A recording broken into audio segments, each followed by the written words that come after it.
Page 22, The Stars Were Shining from Tosca, which is an opera. In this page, they are introducing rests on a flat sign. The rests, more symbols to memorize. For any note, there is a corresponding rest, okay? And the rest gets the same count as the note. The difference is, in a note, you're making sound, you're playing something. In a rest, you're being quiet. You're resting.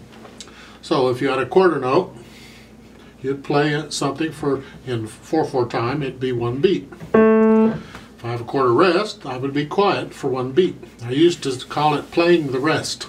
Sometimes my students would not play the rest. They would hold stuff out too long. They wouldn't cut it off for a rest. It's important to play the rest. It's important to be quiet when you're supposed to be quiet. The symbols they show you there, that quarter rest is that squiggly thing. Looks like a sideways bird flying or something. I don't know. The half and whole rest look alike, so you have to be careful. The half rest sits on the line, on the third line. The whole rest hangs below the line next to the top line. And that's the only difference between them, okay? But you'll get the idea. Take a look in this Stars Were Shining in the very first measure in the right hand. That is a half rest. It means the right hand has to be quiet for 2 counts. If you look in the last measure, the second line, in the left hand, that is a whole rest. That means the left hand has to be quiet for 4 counts. Now in the previous pieces in this book, if they wanted one hand to be quiet, they would leave the measure empty. There would be nothing there. Technically, that's incorrect. There has to be a certain number of beats accounted for in every measure, or every bar. And now that they're introducing rests, they can finally do that. Prior to this, those measures that were empty would have rests in them. And that's really all it is. At the beginning of this, in the right hand, you got the half rest, so it's going to be quiet for 2 counts. In the left hand, you got a quarter rest, so it's going to be quiet for 1 count. So we're coming in on the second count. You say, well, isn't that an incomplete, is that a pickup? And in a way it is, and in a way it isn't. It is because you're not playing the first beat, so it sounds like a pickup. 1, 2, 3. 1, 2, 3.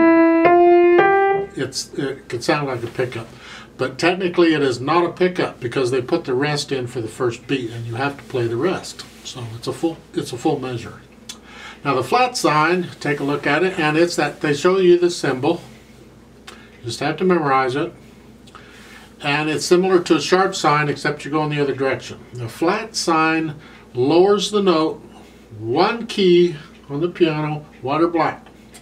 So if I have a G and I want a G flat, I go down 1 note, white or black. That is a G flat. Okay, you get the idea? A D flat, it's a D flat. An F, if I want an F flat, I go down 1 note, white or black. Right? Happens to be an E also. Remember I told you earlier, every key on the piano has multiple names. So, and this is it. This note here could be a G sharp, or it could be an A flat. Either one. Won't be both at the same time. It's one or the other. It depends on the music, whether you're using sharps or flats or what's going on. But yeah. So, it all makes sense eventually. Just hang in there, you'll get it. In the Stars Were Shining, we'll look around. If you look at the second line in the first measure, you have a B flat. So instead of a B, it's going to be a flat. And remember I told you before that a sharp flat or a natural sign, you haven't had a natural sign, but you will.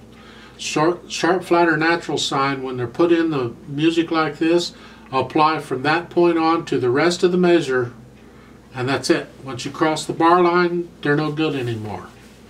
So the flat sign on that first note in the second line, that B flat, is good for the whole measure. So that second B is also a B flat. Okay, they're both B flats.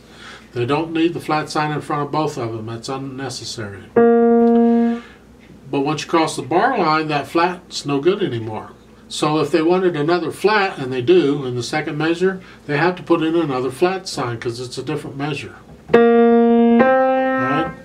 And that's all they're doing. They put in the counting for you. Isn't that nice? Probably because of the rests, because it's important to count the rests too. They're as valid as the note. You're just being quiet. Let's try this together. I assume you've already played it. You can play it already. If not, please don't go any further in the video until you can play it yourself. And then come back and play it with me so you can check it. So the hands, the left hand, the third finger goes on the A. And then the right hand, the second finger goes on the E. And that B flat in the second line, you have the second finger on the B. That's what you're going to use for the B flat. I'll give us 4 counts and we'll play together. 1, 2, ready, go. Rest. 1,